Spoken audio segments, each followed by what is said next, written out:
안녕하세요. 백상철의 기사입니다. 오늘 또 다른 주제를 가지고 왔습니다. 오늘은 제가 제일 좋아하는 주제예요. 제가 제일 좋아하는 연금 수령을 어떻게 하는지에 대해서 살펴보도록 하겠습니다. 연금 수령 중요하죠? 보시죠. 호주 노령연금 한국에서 수령하기 제가 제일 좋아하는 주제입니다. 제가 이걸 왜 좋아하냐면 제가 이제 호주에서 생활을 정리하고 한국으로 이제 은퇴하면 가고 싶어 하거든요. 그래서 이제 호주에서 노령연금을 한국에서 어떻게 수령할 수 있는지에 대해서 좀 살펴보도록 하겠습니다. 자격 요건을 먼저 보실까요? 소득이랑 자산 심사를 하잖아요. 소득은 쉽고요. 자산 심사가 좀 어려워요. 자산 심사에 대해서 좀 자세하게 알아볼게요. 그 다음에 67세 이상이면 받을 수 있고요. 영주권자 혹은 시민권자만 받을 수 있는 거죠. 그 다음에 마지막으로 호주에 최소한 10년 이상 거주하셨고 최소한 5년 이상 지속적으로 거주하셔야 되는 사람들만 신청할 수가 있다고 합니다. 그러니까 계속 막 왔다 갔다 막 하셔가지고 지속적으로 5년 이상 거주하셔야 되고요. 그 다음에 자격 요건이 10년 이상 거주하셔야 되는 거죠. 그 다음에 67세 이상이 되고 자산이랑 인컴이랑 에셋 테스트, 소득이랑 자산 검사를 하는데 소득은 쉬워요. 소득을 없애버리면 되니까요. 없앨 수 있으시면요. 은퇴하시거나. 근데 자산은 좀 어려워요. 그래서 자산에 대해서 좀 알아볼게요. 자산 기준이 나오는데 부부일 경우에 호주에서 집을 소유하시면 집을 빼고요. 자기의 그런 주택을 빼고 통장에 그 다음에 주식이랑 통장이랑 다른 모든 걸 다 합해서 45만 불 정도 밑으로 있으시면 풀하게 펜션을 받으세요.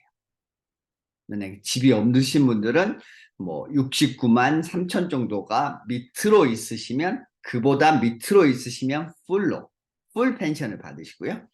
그것보다 더 높게 있으시면 이제 펜션이 깎이시죠. 45만 1,500불 부부 기준으로 그것보다 돈이 조금 더 있으시면 이 에셋 테스트 기준으로 돈이 조금씩 풀 펜션에서 깎이셔서 계속 조금 깎이셔서 아예 한 푼도 못 받시는 기준이 여기서 보니까 98만 6천 불 정도 되면 한 푼도 못 받으세요.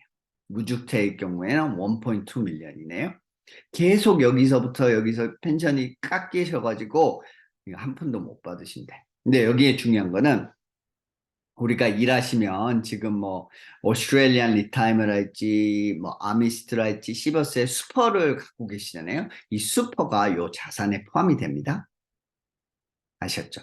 그 다음에 투자용 부동산을 가지고 계신 분들은 만약에 투자용 부동산이 1밀리언이에요.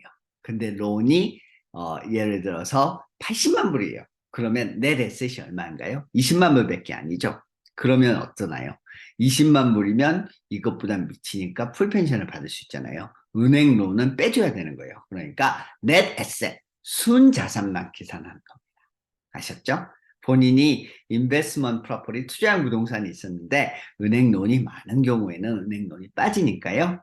걱정하지 마시고 자산 기준이 지금 현재 2023년 8월 기준으로는 지금 이렇다는 거. 근데 이게 계속 금액이 늘 거예요. CPI라고 소비자 물가 지수라는 게 있잖아요. 그거를 기준으로 계속 이 금액이 변동이 되니까 살펴보시고 신청을 하셔야 됩니다. 그 다음에 슈퍼나 은행론은 그렇게 제가 말씀드리는 거 괜찮이 되죠? 보시죠. 노령연금, 기초연금이라고도 하고요. 한국에서는 여기는 에이지 펜션, 노령연금이라고 그러죠. 부부가 1인당 732불을 2주에 받으시거나 부부 합산으로 해서 1,464불을 2주에 받으시고요. 지금 2023년 8월 기준으로 환율을 적용시키면 한 달에 한 270만 원 정도를 받으십니다. 괜찮죠? 괜찮지 않아요? 한국에서 저랑 저희 아내가 이제 주거가 해결이 된다는 가정하에 67세부터 돌아가시기 전까지 둘이 270만 원 나오면 저랑 저희 아내랑 뭐, 홈플러스나 이마트 같은 데 가서 맛있는 거 사 먹고, 그렇게 저는 잘 지낼 수 있을 것 같은데요. 어떠신가요? 제 생각입니다. 그래서 그 정도 금액이 나온다는 거. 이게 그 CPI 물가 지수의 인상에 따라서 아마 인상이 될 거예요. 그다음에는.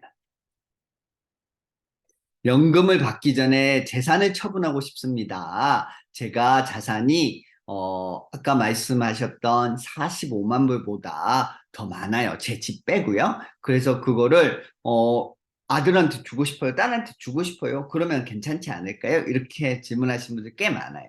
그럼 어떻게 되냐면 서비스 오스트레일리아는 기관에서 연금을 관리 감독을 하는데요. 그분들이 최근에 5년 이전까지의 재산 변동을 주십시오. 이렇게 말해요. 그러니까 제가 67세가 이제 딱 됐는데 지금 자산을 아들한테 처분하거나 딸한테 이걸 주면은 그거는 계산이 다 되고요. 그래서 제 자산으로 보기 때문에 연금을 받기 전 5년 전, 그러니까 62세부터 재산을 처리하셔야 되겠죠. 만약에 연금을 풀로 100%다 받고 싶어 하시는 경우에는 5년 전부터 정리를 하셔야죠. 무슨 말인지 아시겠어요? 5년을 소급하니까요. 5년 전부터 정리를 하셔야지 풀로 받을 수 있다는 것을 말씀을 해드리겠습니다. 그 다음에 호주와 한국이 사회보장협정을 했대요. 그래서 한국에 가셔서 신청을 하셔도 돼요. 근데 이 캐치가 뭐냐면 35년 기준. 그래서 예를 들어서요. 이게 예전에는 25년이었는데 지금은 이제 10년 연장이 35년인데요. 예를 들어서 어, 제가 영주권을 2010년도에 땄어요. 그래서 제가 2035년 브리스번 올림픽이 열리고 나서 한국으로 만약에 이주를 결정했어요. 그래서 여기서 그러면 영주권을 받고 나서 25년을 여기서 거주를 했었죠. 그러면 어떻게 되나요? 25 나누기 35년 하고 거기다 대서 풀 펜션을 하면은 제가 저희 아내랑 2주에 받을 수 있는 돈이 1,464불이 아니라 거기에 따라서 그 퍼센테이지로 한 70% 정도 되나요? 1,045불로 된다고요. 그러니까 영주권을 취득한 이후에 호주에서 사셨던 기간을 35로 나누셔서 그래서 다시 그 풀 펜션 금액을 여기 예시로 제가 드렸죠? 이 금액을 받을 수 있으신 거예요. 뭐 안타깝지만 그래도 조금을 받으시니까 그러면 35년을 다 채우고 가시면 호주에서요? 한국 가셨을 때 그러면 제가 2045년 정도에 갈 수 있겠네요. 2045년도면 제가 지금이 2023년이니까요. 45년도면 22년이 더 있어야 되죠. 그럼 제가 70살이 넘겠는데요. 그러면 이제 풀펜션을 받을 수 있는 거죠. 그래서 한국에 가셔서 신청을 하셔도 이제 한 2주에 한 번씩 주는 게 아니고 이제 한 달에 한 번씩 책을 보내기 주기도 하고 뱅크 어카운트에 직접 돈을 넣어준다고 합니다. 그래서 제가 이렇게 간략하게 이제 설명을 드렸었는데요. 이제 자세한 내용 이게 문제는 뭐냐면 계속 이게 규칙이 바뀌어요. 간략하게 기본적으로 이런 호주 연금을 한국에서 수령할 수 있고 이런 조건이 있다는 걸 간략하게 이거 좀 아시고요. 미리 좀 준비를 하셔가지고 모두 다 풀 펜션 연금을 아주 100% 받을 수 있게 준비를 하셔가지고 받을 수 있었으면 좋겠습니다. 그래서 이거는 서비스 오스트레일리아라는 이 그 노령연금을 관리 감독하는 기관이 있어요. 거기 웹사이트 가셔서 거기서 좀 읽어보시고요. 설명을 좀 보시고 나서 신청하시는 거를 그리고 준비를 좀 하셔가지고요. 하시는 거를 저는 권장을 해드리겠습니다.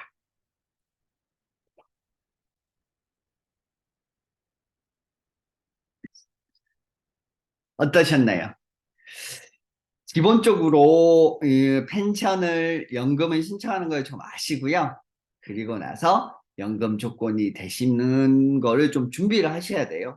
지금은 62살이죠. 62살부터 준비를 조금 하셔가지고 전 세계 어디를 가셔도 사회보장 서비스가 연결이 돼 있는 한국 같은 나라에 가시면 연금 신청을 할 수 있다는 것을 잠깐 간략하게 설명을 드렸습니다. 그러면 다음에도 또 다른 좋은 주제로 찾아뵙겠습니다. 감사합니다.